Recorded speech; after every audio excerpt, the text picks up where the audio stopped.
ভালো লাগলে অবশ্যই সাবস্ক্রাইব করবেন। আসসালামু আলাইকুম ম্যাডাম, কেমন আছেন আপনি? ওয়ালাইকুম আসসালাম। ভালো আছেন স্যার আপনি? মাশাল্লাহ, হ্যাঁ আমিও ভালো আছি। কিন্তু আপনার তো স্কুল 3টা দিন মনে হয় বন্ধ আছে। তো কি ঠিক করলেন, এই সময়ে আপনি কোথায় যাবেন? স্যার আমি তো আসলে ঠিক করছি এই ছুটিতে কোথাও যেতে চাচ্ছি না, আসলে বাসায় এই সময়টা কাটাবো। কিন্তু কিছু কি বলবেন আপনি স্যার? আমি আসলে ঠিক বলেন স্যার, কিছু বলবেন? আমি তো আসলে বাসায় থাকতে চেয়েছিলাম। কি আর করা, কিছু বলার থাকলে বলেন। না, বলছিলাম যে যদি এই 3টা দিন হয়তো একটা সময় সময় করে আপনাকে নিয়ে একটু ঘুরে আসতাম, যদি আপনার আপত্তি না থাকতো। একটু ভেবে আমাকে বলেন না। আসলে আবার কি ভাববো স্যার, কোথায় যাব আমি? আসলে আপনি আমাকে কি বলতে চাইছেন একটু খুলে বলেন তো স্যার। মানে কোথাও যাওয়া লাগলে সেটাও বলেন, না যাওয়া লাগলে আসলে কি বলতে চাইছেন বলেন। আমি কিছু মনে নেবেন না স্যার, একটু খুলে বলেন না কোথায় যাবেন আপনি। যদি কোনো আমাকে নিয়ে একান্ত ঘোরার ইচ্ছা হয়, বেড়ানোর ইচ্ছা থাকে, তাহলে বলেন, তারপরে আমি ব্যাপারটা বুঝে বলছি। বলছিলাম যে এবার তো আর শিক্ষা সফরে যাওয়া হয় নাই কোনো এক কারণে। তো যাই হোক ম্যাডাম, আমি আপনাকে নিয়ে রাজশাহীতে যাইতে যাচ্ছি। ওখানে আমার এক বেস্ট ফ্রেন্ডের বাসা। সেখানে ও অনেকদিন ধরে আমাকে দাওয়াত করছে। তো আপনার ভাবিকে তো বললে সে রাজি হয় না। বলছে যে না, এদিকে আমার সংসার সামলাতে হয়। তো সে তো সময় পাচ্ছে না। তো আমি এর ফাঁকে বলছিলাম যে আপনাকে নিয়ে একটু ঘুরে আসি, যদি আপনার আপত্তি না থাকে তাহলে যেতাম আর কি। মানে ভালোবাসার জায়গা থেকে কথাটা বলছি। ব্যাপারটা একটু ভেবে একটু কনসিডার করলে হয় অবশ্য। দেখেন না কি করা যায়। আমি অবশ্য আপনাকে বলতে সাহস পাচ্ছিলাম না যে কি মনে করবেন, কি ভাববেন। আসলে আমি তো আপনাকে আসলে ভালো বলে জানি, এটা তো আপনিও জানেন, তাই না? তবে ঠিক আছে স্যার, কিন্তু আসলে এমন দেখায় না, আমি আপনার সঙ্গে গেলে যদি কেউ জেনে যায় তাহলে কি মনে করবে বলুন তো স্যার। আমি এই জন্য বলছি কি, না গেলে হয় না? না গেলে আবার হয় না, কিন্তু গেলে আমি খুশি হতাম। তা ঠিক আছে, যাওয়া লাগবে না। স্যার শোনেন, আপনি কি আমার উপর রাগ করছেন? রাগ করেন না স্যার, আপনি রাগ করলে আমি খুব কষ্ট পাবো। কারণ আমি কি কখনো আপনার কথার ইচ্ছার বিরুদ্ধে গেছি নাকি? ঠিক আছে, কবে যাওয়া লাগবে? আসলে আগামীকালকে সকালে বের হলে কি হবে স্যার? হ্যাঁ, অবশ্যই হবে। তাহলে এভাবে বলছিলেন কেন? এটা কি আপনি আমার মন পরীক্ষা নিলেন নাকি? এই যে বলেন স্যার, মন পরীক্ষা নেবে কেন? আসলে আমি এমনি আপনার সঙ্গে একটু মজা করলাম। আমি অবশ্যই যাব স্যার, তবে কেউ যেন ব্যাপারটা না জানে, ঠিক আছে? জানলে কিন্তু আমার সমস্যা হবে স্যার। তারপরে ওখানে যে যা হয় হবে। আমিও আপনাকে আসলে মন থেকে তো চাই, কিন্তু যেহেতু আপনি শিক্ষক, আমি শিক্ষিকা, এইটা মানুষ জানলে কি ভাববে, কি মনে করবে, এই জন্য আর কি স্যার একটু ইতস্ত বোধ করি। এই জন্য মানে ভয়ে ভয়ে ভয়ে থাকি যে মানুষ যাতে না জানে স্যার। তাছাড়া তো আমি গোপনে গোপনে আপনাকে অনেক পছন্দ করি। যদিও আপনার সংসার আছে, তারপরেও মানুষ হিসেবে স্যার আমি আপনাকে অনেক পছন্দ করি, অনেক। তো আর আপনার কাছে কি আমার ইমো নাম্বার আছে স্যার? না, না, আমার কাছে তো আপনার ইমো নাম্বার নাই। শুধু কল নাম্বারটাই ছিল। আপনার ইমো নাম্বারটা একটু দিলেই হয়। ওকে স্যার, আমি বিকাল বেলা আপনাকে ইমো নাম্বারটা অবশ্যই দিয়ে দেবো। আর শোনেন স্যার, ওখানে যে কি আপনার কি কোনো বাজে মতলব আছে নাকি? একটু বললে মনের ভয়টা কাটতো আর কি। বলেন না স্যার। এমন কথা বলেন না ম্যাডাম। আসলে মতলব বলতে কি বোঝাই? আমি আপনার সঙ্গে জাস্ট বেড়াইতে যাব। তারপরে যাই ওখানে আমার মন যা চাইবে আমি তাই করব। কেন, আপনার কি কোনো আপত্তি আছে এতে? ভয় লাগে তো তাই। একটু ভয় হওয়াটাই তো স্যার স্বাভাবিক, তাই না? কারণ আমি একটা মেয়ে মানুষ, তারপরে আপনার সঙ্গে যাব। আপনার ফ্রেন্ডের বাসায় যে যদি আপনার অন্য কোনো মতলব থাকে তাহলে তো এটা জেনে যাওয়াটাই ভালো। যাবো তো আমি অবশ্যই। আপনাকে যেভাবে খুশি করা লাগে আমি করব, কারণ আমি আপনাকে ভালোবাসি স্যার। এটা প্রকাশ করতে পারি না তাই। এটা তো আপনি ভালো করেই জানেন স্যার। এই জন্য তো বলছি আমার মধ্যে আপনার প্রতি একটা কনফিডেন্স বিশ্বাস আছে যে হ্যাঁ আমি বললেই হবে। কিন্তু আসলে আমরা শিক্ষক শিক্ষিকা আমাদের মান সম্মান বজায় রেখে সমাজে চলতে হয়। আমাদের দ্বারা যদি অশ্লীলতা সমাজে ছড়ায় পড়ে বা কেউ জানতে পারে তাহলে আমরা শিক্ষা জাতির মেরুদণ্ড। আমাদের দ্বারাই মানুষ শিক্ষা পায়, ছাত্র-ছাত্রীরা শিক্ষা পায়।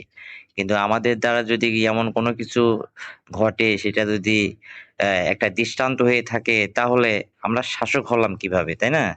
এইজন্য বলছি কি যে এটা খুব গোপনে এবং ধীরে কারণ আমিও মানুষ, আমারও তো একটা মন আছে, তাই না? এইজন্য বলছিলাম আরকি। তো ঠিক আছে।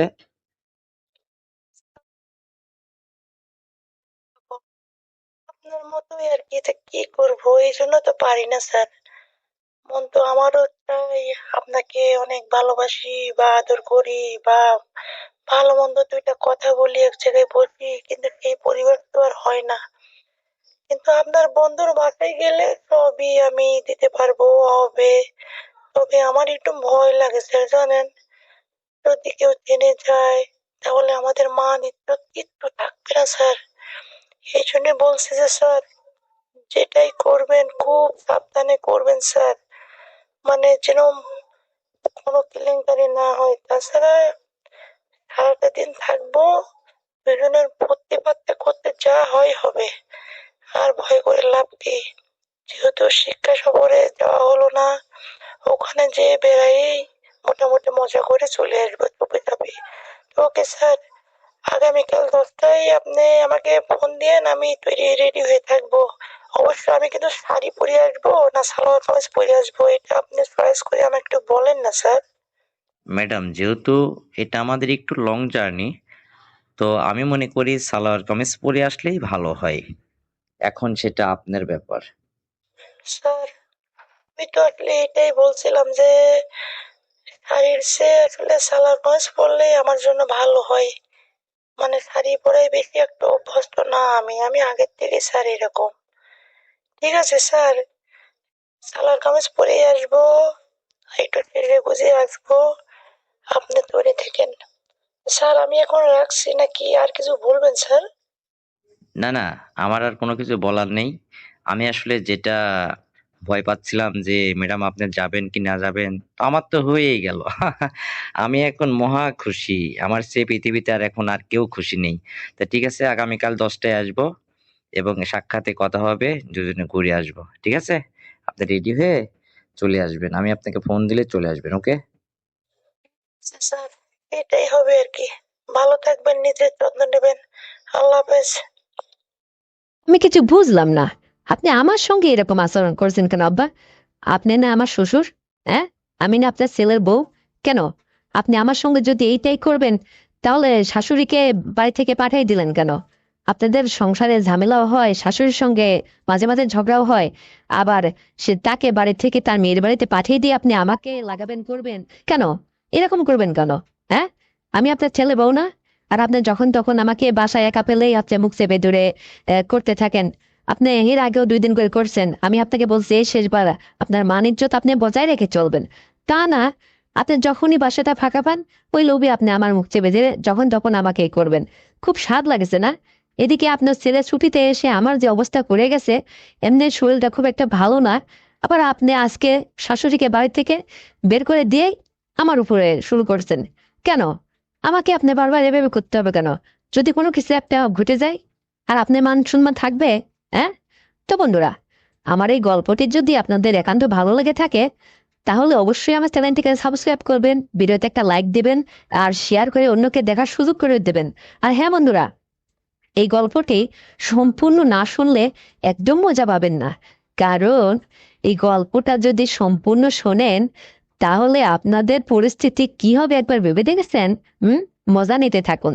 দেখুন কিভাবে আমার শ্বশুর আমার শাশুড়িকে বাড়ির থেকে রাগ করে বের করে দিয়ে আমাকে করেই ছাড়লো। তো চলুন বন্ধুরা, শুরু করা যাক আমার গল্পটি। তো বন্ধুরা, আমার শ্বশুর এবং আমার শাশুড়ির মধ্যে মাঝে মধ্যেই ঝগড়া হতো। আমি তখন ওই বাড়ির নতুন বউ। তো আমি তো তাদের মাঝে কোনো নাক গলাইতে পারি না, কারণ তারা আমার মুরব্বী, শ্রদ্ধাভাজন। আর আমার হাজবেন্ড, সে বাড়িতে 1 মাস পর পর আসে। সেও ঢাকাতে চাকরি করে, আর আমরা গ্রামে বাস করি। কিন্তু এই আমার শ্বশুরের উৎপাত দেখে আমার একদম ভাল লাগে না। কারণ আমার শাশুড়ি এবং শ্বশুর সম্পর্কের মধ্যে কেমন যেন একটা ফাটল দেখা যায়। কিছু থেকে কিছু হলেই আমার শ্বশুর আমার শাশুড়িকে যা তা বলে গালিগালাজ করে, মানে উত্তম মাধ্যম শুরু করে দেয়। আর আমার শাশুড়িও যেন খুব একটা জেদি মহিলা, একটু থেকে একটু হলেই সে রাগ করে তার মেয়ের বাড়িতে চলে যেত। আর এই ফাঁকে শ্বশুর আমাকে, মানে 2 দিন 3 দিন আমার শাশুড়ি যখন না আসতো, শ্বশুর আমার উপরে একটা চান্স নিত। মানে তার স্বভাবটাই যেন কেমন যেন একটা ছিল। আমি আসলে প্রথম দিকে বুঝে উঠতে পারতাম না যে সে তো আমার শ্বশুর। তো আমি তো বাড়ির তার ছেলের বউ। এখন আমার শাশুড়ি অসম্ভবে, তো সংসারটা আমাকেই দেখতে হবে। আমি তাকে রান্না বান্না করে খাওয়াইতাম, তার সেবা যত্ন যতটুকু করার দরকার ছেলের বউ হিসাবে আমি সম্পূর্ণটুকুই তাকে করতাম, বাবার মতো তাকে শ্রদ্ধা করতাম। কিন্তু আমার শ্বশুর যে এত বড় মানে ইয়া, সেটা তো আর আমি বুঝে উঠতে পারিনি।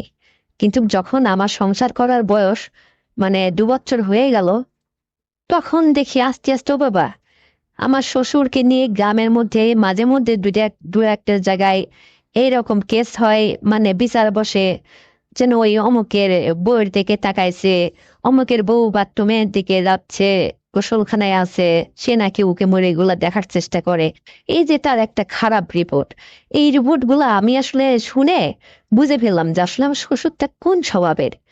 তারপর যখনই আমার শাশুড়ির সঙ্গে ঝগড়া হতো, আমার শাশুড়ি বাড়ি থেকে যদি তার মেয়ের বাড়িতে 1দিনের জন্য হয়তো রাগ করে চলে যেত, তখন আমি তো বাড়িতে ফাঁকা। আর আমারও তো তখন বাচ্চা কাচ্চা হয়েছিল না। আর আমিও তো দেখতে শুনতে বেশ মোটা সোটা ভারী, উঁচু লম্বা। আমার শ্বশুরও তার, আমার হাজবেন্ড হচ্ছে আমার শ্বশুরের বড় ছেলে। তো আমার শ্বশুর যে খুব একটা বয়স্ক তাও না, জোয়ান মদ্দা মানুষ। তো আমাকে বাসাতে একা পেলে আমার শ্বশুর কেমন যেন একটু স্বভাব করতে হয়েছে, এটা আমি আসলে কিছুটা অনুমান করতাম যে তার মধ্যে আসলে কি বইছে, সে আমাকে কিছু একটা বলতে চাই। আমি যখন বাথরুমে গোসল করতে যাইতাম দুপুরবেলা, সে বাড়ি থেকে বের হতো না। ও বাবা, সে দেখি উকি মেরে, মানে আমাকে ওই ভাঙা টিনের বেড়া, সে ফাঁক দিয়ে মানে দেখার চেষ্টা করতো বা দেখতো। এখন উপর আল্লাহই জানে যে তার মনে কি আছে। মানে আমি চেঞ্জ করলে তখন সে দেখার চেষ্টা করতো বা দেখতো। তো দেখি তার মন মেজাজ স্বভাব আমার উপরে ক্রমেই কেমন যেন একটা ঘনিষ্ঠতা, বা আমাকে সে কিছু একটা করতে চাইছে, বলতে চাইছে। এইটা তো আর আমার বুঝার বাকি নেই। তো আমিও মানে মনে মনে ভাবতাম যে দেখি মুরব্বির বেটা, তুমি আমাকে কি করো আর কি বলো, আমি তোমার শেষ দিকে ছাড়বো। তো এইভাবে যখন চলতে থাকলো, হঠাৎ একদিন একদম বাড়িটা ফাঁকা দুপুরবেলা, আমি একটু গোসল করতে যাবো বাথরুমে, ঢুকবো, কাপড় চোপড় কেবলে নিয়ে মানে ওদিকে রওনা হয়েছি। এই মুহূর্তে আমাকে বলে যে, মা তুমি একটু আমার রুমে আসো তো। আমি বললাম যে কি হয়েছে আব্বু, আপনার কি কোনো কিছু করা লাগবে, কিছু লাগবে আপনার, আমি একটু গোসলে যাব। তো বলতেছে যে না, তেমন কিছু না, তো 1 গ্লাস পানি নিয়ে আসো তো। তা আমি বা চাপ কল থেকে 1 গ্লাস পানি নিয়ে আমার শ্বশুরের সামনে যে হাজির হলাম। যাবো, নেন পানি। তো পানিটা নিয়ে পানিটা খাওয়ার পরে টক করে আমার হাত চেপে ধরছে, ধরে বলছে কি, বাবারে, তুমি কিছু মনে করো না, আমি তোমাকে অনেক দিন ধরে একটা কথা বলতে চাই, কিন্তু বলতে পারিনি। আজ যখন তোমার শাশুড়িও বাড়িতে নেই, বাবা এটাও ফাঁকা, আমার ছেলেটাও যখন ঢাকাতে আছে, তো এইটাই একটা সুযোগ। আমি তোমাকে আজকে যেটা কথা বলবো, কয়েকটা কথা বলবো, কথাগুলো তোমার মাথায় রাখবা। আর এই কথাটা যেন কখনো কেউ না বুঝতে পারে বা না জানে। যদি সম্ভব হয় তুমি আমাকে বলবা, না হলে না করবা, হ্যাঁ হলে হ্যাঁ বলবা। তখন আমি বললাম যে ঠিক আছে আব্বা, বলেন আপনি। আপনি আমার মুরব্বীজন, আপনি একটা কথা বললে আমি কি না রেখে পারি? তে বলুন কি বলবেন। তখন সে বলতেছে, মারে আমার তো টাকা পরি অর্থ সম্পদ মোটামুটি খুব যে বেশি তাও না, তবে যতটুকু যা আছে আমার তো আর 5টা ছেলে নেই, আমার মাত্র একটা ছেলে, তাকেই দেব। কিন্তু এর ভাগটা আমি অগ্রিম তোমাকে কিছুটা দিতে চাই, যদি তুমি আমার একটা কথা রাখো। তাই আমি বললাম যে ঠিক আছে, বা বলেন কি কি আপনার কথা আছে যেটা আপনাকে আপনি আমার কাছে আপত্তি করছেন, শুনতে হবে। তখন সে বলতেছে কি যে বাড়িটা ফাঁকা, তুমি বোঝো না, আমি তুমি যখন বাথরুমে যাও আমি এই যে আড়াল থেকে উঁকি মেরে মানে একটু দেখি, ভালোই লাগে। তো মাঝে মধ্যে আসলে তোমাকে নিয়ে আমি জল্পনা কল্পনাও করি। আর তোমার শাশুড়ি তো বুড়ো হয়ে গেছে, আর আমি তো অতটা বুড়ো হইনি, এখনো জোয়ান মদ্দা মানুষ, চাইলেই আর একটা বিয়ে করতে পারি, তোমার নতুন শাশুড়ি মা এনে দিতে পারি, বোঝোই তো। তো সে তো আমার সাথে মাঝে মধ্যে এরকম ঝগড়াঝাটি করে।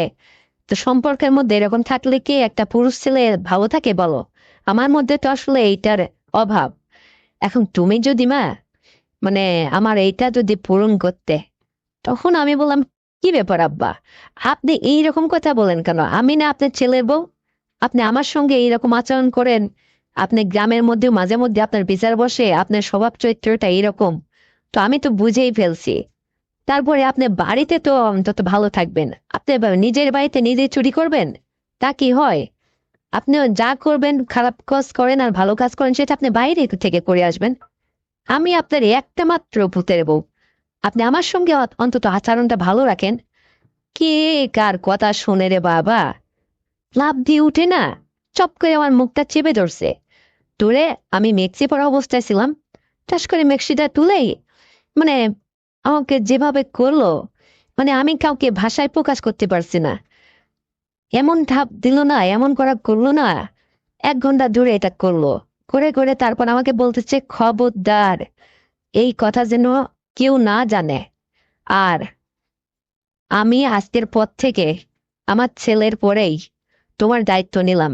তোমার যখন যা কিছু লাগে আমি নিজেই হাতে কিনে নিয়ে এসে দেবো।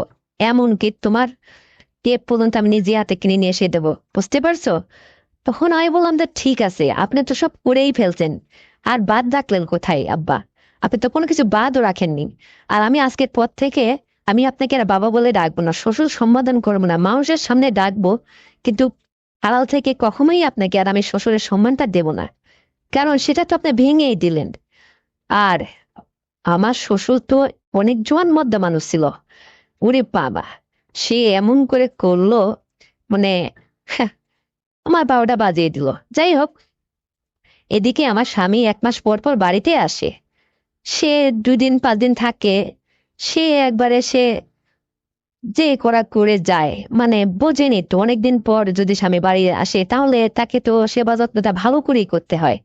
তো আমি তো তার বেলায় ফাঁকি দিই না, আমার এমন কিছু হয় না, তারপরও শরীরটা একটু অসুস্থ হয়, সে তো আমাকে অসুস্থ করেই চলে যায়। এরপরে আবার যদি শ্বশুর এইরকম করে তাহলে আমি যাবোই বা কোথায়? মানে আমি জন্য একদম কেমন যেন একটু আমার উপরে একটু পেশা করতে লাগলো। মানে শ্বশুর মাঝে মধ্যে শাশুড়ির সঙ্গে এরকম ঝামেলা হয়, অথবা একটু বাড়ি যদি ফাঁকা থাকে, তাই আমাকে ওই সুযোগে মানে বাড়ির মধ্যে এসে গেটটা লাগিয়ে দে, মানে আমাকে ওইভাবে মাঝে মধ্যেই করতো। সে একটা মজা পেয়ে গেছে আজকে, মানে সে আমাকে তার অর্থ সম্পত্তি লক্ষ লক্ষ টাকার বস্তু শেষ এমনিতেই দিয়ে দেবে, কোনো কিছু ছাড়াই। তবুও তাকে যেন মানে আমাকেই তার লাগবে। তো আমি একটু ভয় হতো, মানে সে কোনো কিছুই মানে মানতে চাইতো না। আমার মনে হতো কি যে কখন যেন কি হয়, মানে বাবুটা হলে সমস্যা, পাড়ার মানুষ কি বলবে, এলাকার মানুষই বা কি বলবে, আবার যদি এই কথাটা কেউ জেনে যায় তাহলে কি মানিজ্য থাকবে আমাদের? এইটা মনের মধ্যে মাঝে মধ্যে ভাসতো। আবার এই কথা আমি কাউকে শেয়ারও করতে পারছি না, এটা কি বলা যায়? হাজার হলো তো আমি তার পুতের বউ, সে আমার শ্বশুর, এটা মান ইজ্জতের ব্যাপার। আর এই কথা যদি আমি ফ্লাশ করে দেই তাহলে তো তার সংসারে আর আমার থাকাই হয় না। কারণ এদিক দিয়ে আবার আমার স্বামী, সে খুবই চরিত্রবান, খুবই ভালো, সে একটা সৎ ছেলে, সুন্দর মতো সে চাকরি বাকরি করে, আবার সে সঠিক টাইমে বাড়িতে আসে, আমার সঙ্গে কত সুন্দর সদাচরণ করে চলে যায়।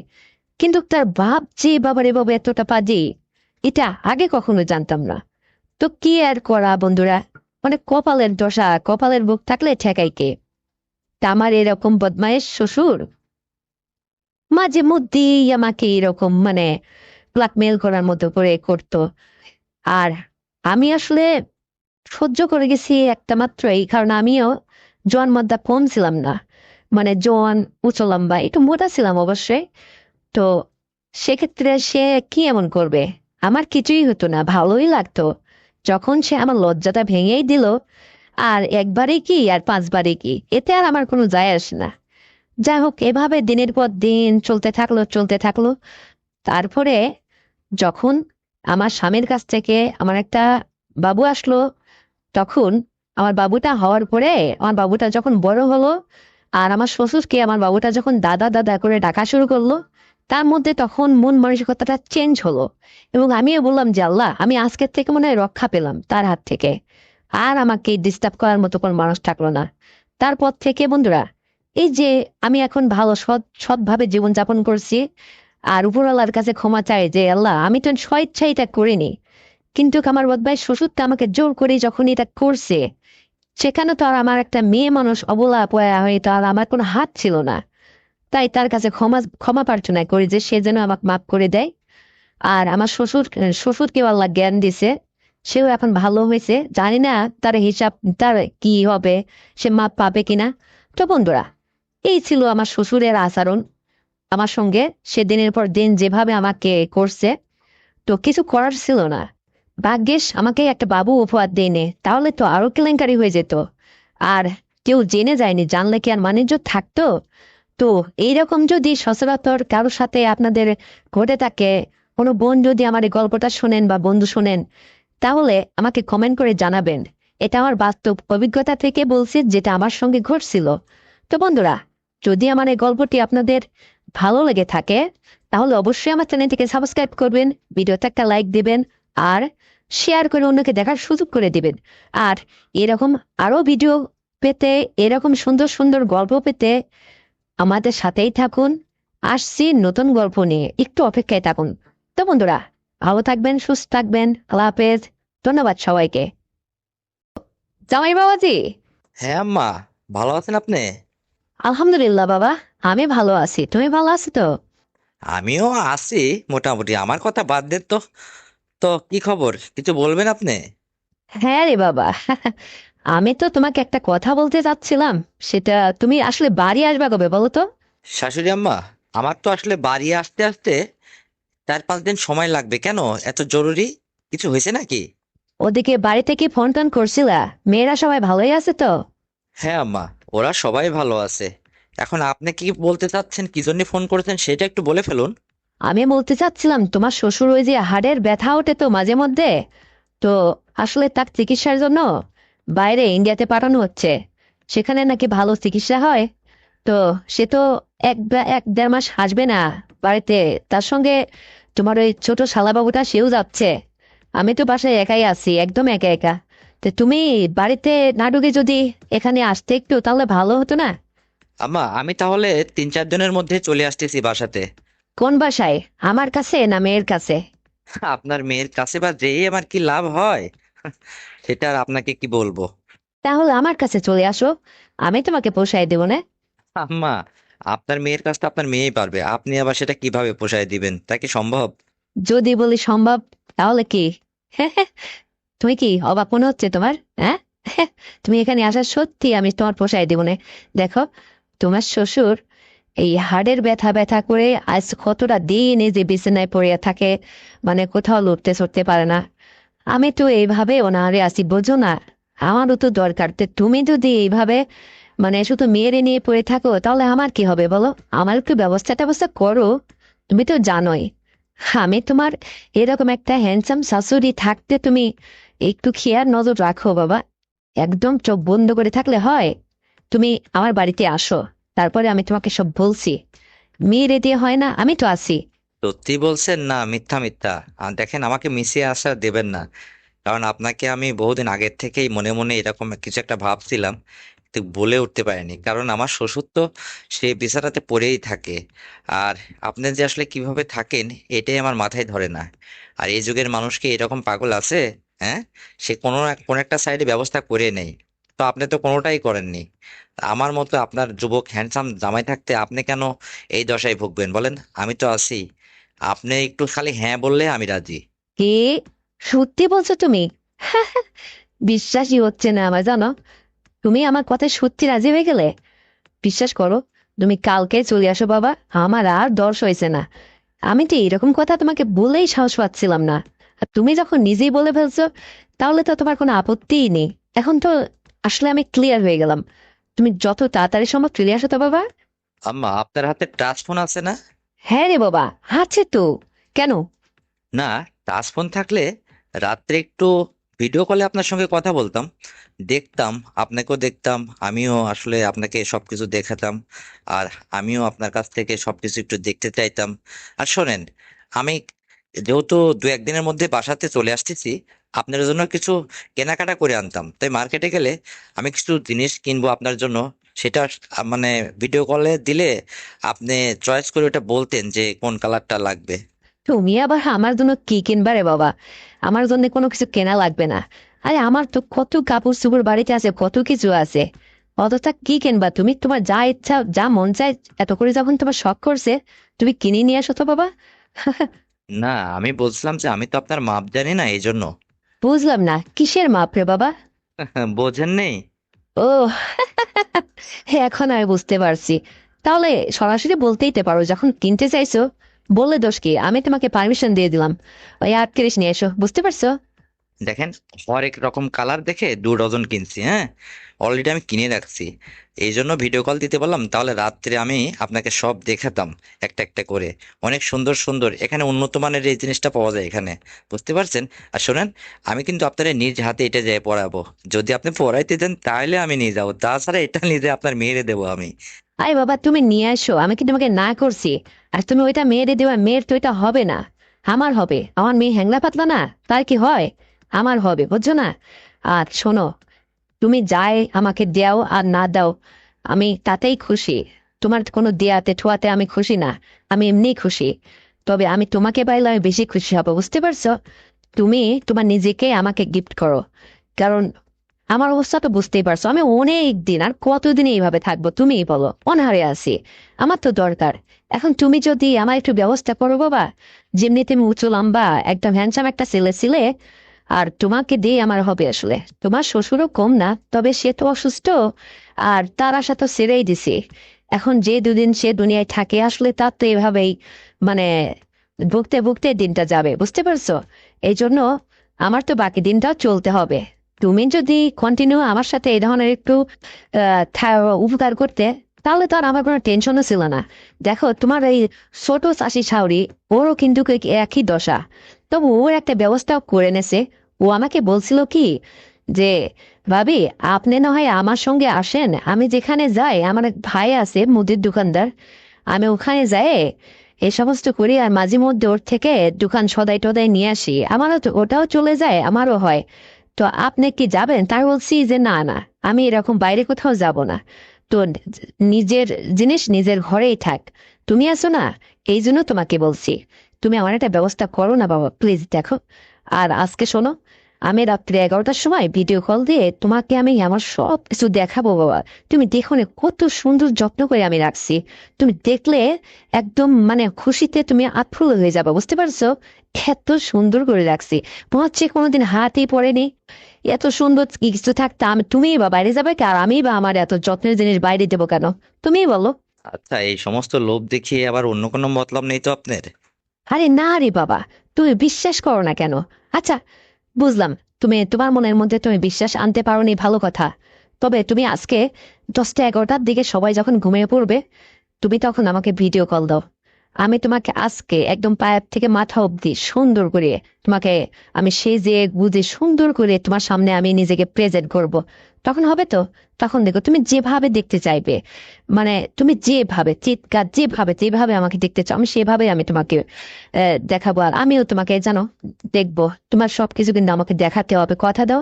আমার ভীষণ ইচ্ছে করতে জানো, আমি কতদিন এই সমস্ত কোথাও পাইনি, জোটে না আমার, কি করব, দেখতে পাইনি, মন চায় না বলো? ছেলেরা তো মন চাইলে যেখানে খুশি সেখানে যা ইচ্ছা তা করে বসে, কিন্তু আমার কি উপায় হবে বলো? এই জন্যই তো তোমার কাছে বলতেছি বাবা, যে ঘরের জিনিস বাইরে যাবে কেন? আর নিজের যত্ন করা জিনিস নিজের ছেলেরা নাই দিনের পর দিন খাক চলুক, হ্যাঁ? আমি কি আর ওই শ্বশুরের মতো অত উপকার করতে পারবো ওইভাবে? হ্যাঁ, আরে ধ্যার বাবা, তুমি তার চেয়েও বেশি পারবা। বোঝে না পাগল ছেলে, তুমি তার চেয়েও বেশি পারবা। আরে তুমি চিৎ কাট উপর যেভাবে তুমি মানে আমাকে বলতে বলো, যেভাবে করবা ইচ্ছা তুমি তাই করো তো। আমি তোমার জন্য প্রস্তুত। মানে তুমি আসবে, তোমাকে সুন্দর করে রান্না বান্না করে খাওয়াবো, আদর যত্ন করবো, সমস্ত কিছু, তোমার যেন কোনো কিছুর অভাবই থাকে না। আর তুমি আমাকে পাইলে আমার মেয়েকে আবার ভুলে যেও না রে বাবা, কারণ আমি একদম পারদর্শী, ওরছে আমি তোমাকে বেশি সুন্দর করে মানে আদর যত্ন করবো, বুঝতে পারছো? হ্যাঁ? আম্মা আমার তো ইচ্ছে করতেছে আমি কালকেই চলে আসি। আরে বাবা তুমি আও, তোমার যখন খুশি খুব শীঘ্রই চলে আসো, দেরি করো না। আর আসলেই আমাকে কিন্তু এখানে মানে নিয়মিত সময় দিতে হবে, কারণ আপাতত দেখো আমি কতটা দিন এভাবে অনাহারে আছি। আপাতত কমপক্ষে একটা সপ্তাহ তোমার মানে ইয়া সঙ্গ পাইলে মানে আমার হবে, তার আগে কিন্তু ও এক দুবার আমার হবে না, বুঝতে পারছো? হ্যাঁ? হ্যাঁ, তো কি করে যে মুখ ফসকে সব বলেও ফেলতেছি, মানে মুখে কিছু আটকাচ্ছে না আমার। আরেকটা কথা কি জানো, তুমি একদিন ওই যে আমাদের বাড়িতে আসছিলে, এসে ওই ওই পাশের রুমে ওই যে তুমি ঘুমাইছিলে না দুপুরবেলা, তো আমি সেদিন কিন্তু তুমি ঘুমাইছিলে ঠিক আছে, তুমি বুঝতে পারছিলে না, আমি উকি বেড়ে তোমার ঘরের মধ্যে কি জন্য নিতে যায় তোমার ওইটা দেখছি অনেক বড়। সেদিন থেকেই আমার খুব ভালো লাগেছে জানো, আমার ওইটা নিতে মন চায় জানো। আচ্ছা ঠিক আছে, আপনার যখন শখ করছে আপনি আমার কাছ থেকে যখন যা কিছু চাইবেন, কেনাকাটা আপনার যা কিছু লাগে আমি সব কিছু মার্কেট করে দেবো। আর আমার নিজস্ব যা আছে আমার সব আপনার, যান, আপনি নিশ্চিন্তে থাকেন। আর শোনেন, আমি কিন্তু দু একদিনের মধ্যে চলে আসতেছি। ওই এসে যেন আবার দেখি না যে ওই একবারে আপনার আর ওই কোনটা আবার তুমি বাড়ি থেকে ঘুরে এসো। আমি কিন্তু 7 দিন বাড়িতে যাব না, আপনার ওখানে আমি 7টা দিন থাকবো। আর এই 7টা দিন কিন্তু সকাল বিকাল রাত নেই, যখন আমার যখন যা লাগবে আমিও আপনার দেখে নেব যে আপনি কতটা ইয়া করতে পারেন, বুঝতে পারছেন? আপনার আমি সে দেখে তারপরে আসবো। কমপক্ষে 7টা দিন হলে হবে তো? আরে বাবা হবে না মানে? অবশ্যই হবে। আমার যে কি খুশি লাগতেছে জানো, তোমার সাথে কথা বলতে লাগলেই তো আমার এত ভালো লাগতেছে, আর ওদিকে যে কি হচ্ছে আমি তোমাকে বুঝাইতে পারবো না রে বাবা। জোয়ার উঠছে। শোনো, তুমি সত্যি বলছি, খুব দ্রুত চলে আসো, কাজকর্ম সেরে দ্রুত চলে আসো, আর বাড়িতে ফোন করে বলে দাও যে শ্বশুর অসুস্থ, তো আমি শ্বশুর বাড়িতে গেছি, এদিকে আমার এই কথাটা আমার মেয়েকে বলে দাও, বুঝছো? বলে তুমি চলে আসো। আসলে আরে তুমি যখন রাজি আছো, তার আজ আর কাল আর সকাল আর বিকাল আর রাত কি, যখন সুযোগ পাবো যখন হবে তখনই হবে। আর তোমার শ্বশুর ইন্ডিয়া চলে গেলে তো তখন 1-1.5 মাস তো তোমার এখানেই থাকতে হবে। তুমি বাড়িতে মেয়েকে বলেই আসবা, সমস্যা নেই, ও তো আর এত কিছু বুঝবে না, বুঝতে পারছো? আর আমারও হবে তোমারও হবে। দেখো রে বাবা, তুমি জীবনে নতুন কি একটা পাইছো, তুমি তখন বুঝবা, আমি তোমাকে গ্যারান্টি দিয়ে বলতে পারছি, বুঝতে পারছো? দারুণ কিছু একটা তোমাকে আমি প্রেজেন্ট করব। আমার হাতের সুন্দর রান্না খাবা তুমি, আমার আদর যত্ন, মানে সব কিছু দিয়ে আমি তোমাকে মনে করো সুন্দরভাবে আমার কাছে আটকে রাখবো, বুঝতে পারছো? হ্যাঁ, তো ঠিক আছে, রাত্রে শোনো, আমি এখন রাখতেছি, একটু কাজকর্ম আছে, তোমার শ্বশুরের ওদিকে একটু ঠিকঠাক করে ইয়ে করে দিতে হবে তো। তো ওই রাত্রে 11টা বা 10:30 বা 12টা, মানে যখন তুমি একটু, যত রাত গভীর হয় তত ভালো হয়, তুমি এই টাইমে আমাকে একটু ভিডিও কল দিও বাবা। আমার রুমে তো কেউ থাকে না, আমি একা একা, তো আমার সবকিছু তোমাকে আমি দেখবো। আর আমার সবকিছু তোমাকে আমি দেখাবো না, তুমি দেখো না, কতদিন তুমি আমাকে দেখো না, শাশুড়িকে দেখতে হয় না মুখে না, হ্যাঁ? দেখো না, আমার এখনই কেমন যেন লাগতেছে গোড়ার ডিম। তুমি তাড়াতাড়ি চলে আসো কিন্তু, তা নাহলে আমার ভালো লাগবে না। আচ্ছা, তো ঠিক আছে, রাখবো। আচ্ছা ঠিক আছে, রাখেন। আমি একটু ফ্রি হলে অনেক রাত্রে আপনাকে ভিডিও কল দিব। আমিও আমার রুমে একাই আছি, সমস্যা নেই। আমার এই রুমের যারা কাজের লোক ছিল তারা সবাই বাসায় চলে গেছে, দেশের বাড়িতে। তো ঠিক আছে, রাখতেছি। ভালো থাকবেন। তো বন্ধুরা, আমার জামাই আর আমার এই সংলাপটি শুনে আপনাদের কতটুকু ভালো লেগেছে একটু কমেন্ট করে জানাবেন অবশ্যই। আর আমার চ্যানেলটিকে সাবস্ক্রাইব করবেন, ভিডিওতে একটা লাইক দিবেন আর শেয়ার করে অন্যকে দেখার সুযোগ করে দিবেন। আর হ্যাঁ বন্ধুরা, সবাই নিজের যত্ন দেবেন। আবার আগামীকাল নতুন গল্প নিয়ে আসছি। আল্লাহ হাফেজ। হ্যালো শিহাব। জি শাশুড়ি আম্মা, কিছু বলবেন? হ্যাঁ বাবা, কিছু তো বলতেই চাইছিলাম। তুমি কি বাড়িতে না ঢাকাতে আছো? না না, আমি ঢাকাতেই আছি। আমি বাড়িতে ফিরবো, প্রথম রোজার আগে চলে আসবো। আহ তোমার সঙ্গে আমার একটু কথা ছিল। কি কথা বলবেন, বলে ফেলুন। আরে বাবা, সহজেই তো বলতে বলছো, আসলে আমার তো মুখে কথাটা সহজে আসছে না। কি এমন কথা বলবেন যে সহজে মুখে আসছে না? আরে নিশ্চিন্তায় বলে ফেলুন না। আচ্ছা, সে কথা না হয় বলছে তোমারে পরে বলে। মেয়ের কাছে কি কথা টথা হয়েছে? ফোন করে যোগাযোগ করছো বাড়িতে? হ্যাঁ, আপনার মেয়ের সঙ্গে তো প্রত্যেক দিনই আমার যোগাযোগ হয়। ও, ও বাবা, ওরা আছে ভালো সবাই? হ্যাঁ, ভালো থাকবে না কেন? ওদের ভালো রাখার জন্যই তো আমি ঢাকাতে পড়ে আছি, কাজকর্ম করতেছি। তবুও যদি ভালো না থাকে, কেন ওদের সঙ্গে আপনার যোগাযোগ হয় না? না রে বাবা, আজ কয়েকটা দিন ওদের ফোনও দিই না, ওরাও আমাকে ফোন টোন দেয় না। আচ্ছা তা যাক আম্মা, আপনি কি যেন একটা বলতে চাইছিলেন, থেমে গেলেন কেন? বলে ফেলুন। বাবারে, তোমার হচ্ছে এই কথাটা কি করে বলে শরম করতেছে বলতে। তবুও বলি, তোমার কাছে কি লোকজন আছে নাকি অন্য কেউ? না না আম্মা, আমি তো জানেন এখানে নিরিবিলি একলা বাসাতে একলাই থাকি। এখানে আমার পাশে কোনো লোকজনও নেই, কেউ নেই। বলেন, একদম নিশ্চিন্তে আপনি বলে ফেলেন। আচ্ছা, আগে আমাকে এটা বলো তো বাবা, তোমার শ্বশুর কি তোমাকে ফোন টোন দিছিল? কথা হয় সে যে বিদেশ গেল, আর সে যে কি হালে আছে না আছে, কোনো কিছু শুনছো তুমি? কই না তো, শ্বশুর তো আমাকে একটা দিনও আর ফোন করে না। কি হয়েছে বলেন তো আমাকে, কিছু হয়েছে নাকি? আর বাবা, তোমার শ্বশুরের কথা আর কি বলবো। সে ওখানে যাই নাকি একটা শাদি করে বসে ফেলছে বিদেশি মেমরে। এখন আমার কি হবে একটাবার ভাবতে পারছো? এই কথা তোমার কাছে শেয়ার করতে চাচ্ছি। তাই নাকি? এটা কবে শুনছেন? আসলে কি এটা সঠিক নাকি আপনি আন্দাজ করে বলছেন? বাবা রে, আমি কি সঠিক না হয়ে তোমার এই কথাটা বলছি? ওই যে পাশের পাশের বাড়ি আমজাদের বাপ, ওর কাছে ছিল, ওখান থেকে কিছুদিন আগে আসছে 3 মাসের ছুটিতে এখানে থাকবে। ও এসে আমাদের সমস্ত কিছু বলছে। সে নাকি ওখানে একটা শাদি করেছে ওখানকার ম্যামরে। তো যাই হোক, সেটা বড় কথা না। বিষয় হচ্ছে, আমার সঙ্গেও আজ বিগত 3টা মাস ফোন করে যোগাযোগ করে না। কেনই বা করবে বলো? সেখানে যদি সবকিছু পেয়ে যায় তাহলে আর আমার কথাই সে ভেবে কি করবে? এখন আমি তোমার এ বাবার এইটা বলতে চাচ্ছি, আমার একটাবার কি হবে তুমি একটাবার ভেবে বলো।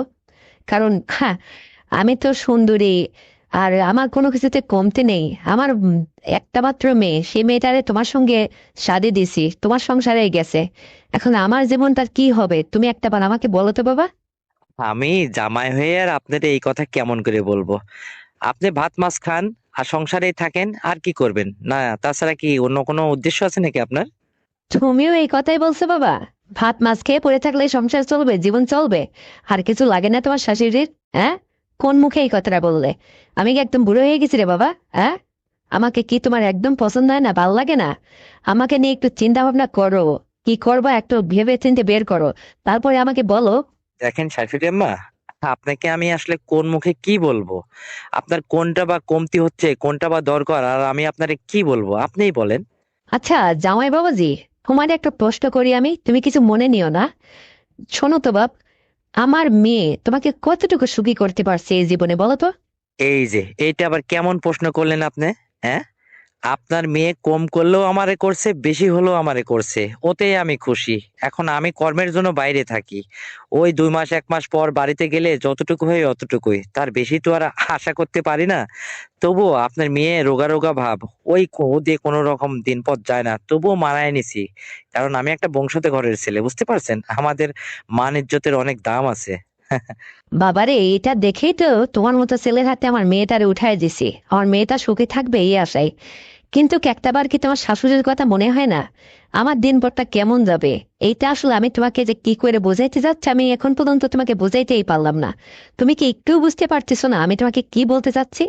আচ্ছা, আমি নয় বুঝলাম যে আপনি যেটা বলতেছেন, এখন আমি কোন মুখে আপনার ওই কথাটা উচ্চারণ করি আপনিই বলেন। তাহলে বাবা তুমি বুঝছো আমি কি বলতে চাইছি, হ্যাঁ? তো শোনো তাহলে, আসলে আমি তোমাকে যেটা বলতে চাইছি, আর এনিয়ে বিনিয়ে না বলে সোজা সাপটা তোমারে বলে দিই।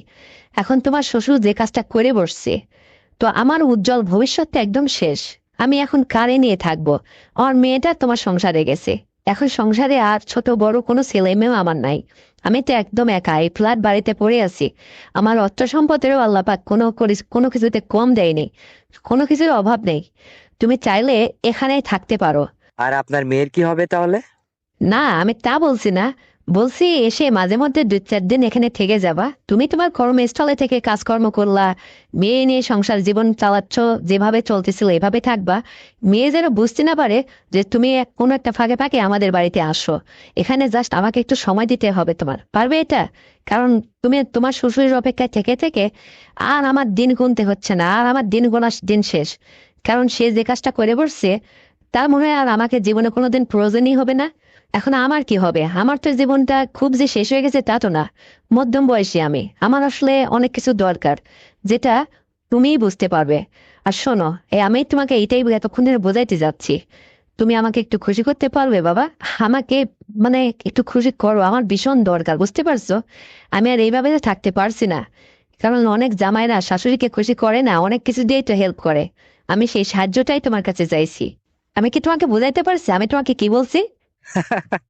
হ্যাঁ শাশুড়ি আম্মা, আমি আপনার কথা এখন ক্লিয়ার বুঝতে পারছি, কিন্তু কি এটা আদৌ সম্ভব? বলেন, আমি কোন মুখে আপনার কাছে এইভাবে যাব, আপনিই বলেন। আরে বাবা, এই সমস্ত লজ্জা ত্যাগ করো তো। জীবন চলে না আবার লজ্জা নিয়ে তুমি পড়ে আসো। তুমি এবার আসলে পারে আগে আমার বাসায় এসে আমার সঙ্গে সাক্ষাৎ করে যাবে, আমি ওই সমস্ত কিচ্ছু বুঝি না, বুঝতে পারছো? আগে আমার বাসাতে আসবা, আমাকে 2 দিন এখানে দিয়ে তারপরে বাসায় যাবা। আমি তোমার অপেক্ষায় থাকবো। আর কতক্ষণ ধরে মুখের মধ্যে লজ্জা করে থাকবো? এদিকে আমার লাগবে, আমার দরকার। আমি আমার নিজের জামাইরে বলতে পারবো না, আমি অন্য মানুষরে বলবো। তাহলে তোমাদের মানে যে থাকবে না যে শাশুড়ি কোথায় যায় কি করলো, হ্যাঁ হবে না তখন? আচ্ছা আচ্ছা, আপনার কোথাও যাওয়া লাগবে না, আমি বুঝতে পারছি। আপনি যখন এত করে বলছেন, তাহলে আমি বাসায় ওই যাওয়ার আগে আপনার ওখানে যাই নামবো গাড়ির থেকে। আপনার ওখানে 2টা দিন 3টা দিন যাই হোক থেকে থেকে তারপরে নয় বাসায় আসবো। আপনার মেয়েরে আগে আপনি এটা বুঝায়েন না, বলবেন না যে আমি আসছি। আর আপনার কি লাগবে না লাগবে, আসলে আপনার উদ্দেশ্য আমি বুঝতে পারছি। তো এই কথাটা আগে বললেই তো পারতেন সরাসরি, এত ইনে বিনে বলছেন কেন? আমি এখন বুঝতে পারছি ক্লিয়ার। সত্যি বাবা, তুমি বুঝতে পারছো? হ্যাঁ, সত্যি। আ তুমি বুঝতে পারছো বিদায় আমি দারুণ খুশি হয়েছি রে বাবা। এই তো আমার লক্ষ্মী বেটা আমার। আরে বাবা, তোমাকে এতক্ষণ ধরে আসলে কোন লজ্জায় আমিই বা বলবো বলো? আমি তোমার শাশুড়ি না? আমি তো তোমাকে বলতে একটু শরম পাচ্ছিলাম, এই জন্য অনেক কথা অনেক ঘটনার মধ্যে থেকে তোমাকে বুঝাই দিলাম। শোনো, তুমি বাড়িতে আসার আগে ওখানে না ঢুকে আমাদের বাড়িতে আসবা। এখানে এসে 2-3টা দিন আমি তোমাকে সুন্দরভাবে রান্না করে আদর আপ্যায়ন করবো, খাওয়াবো।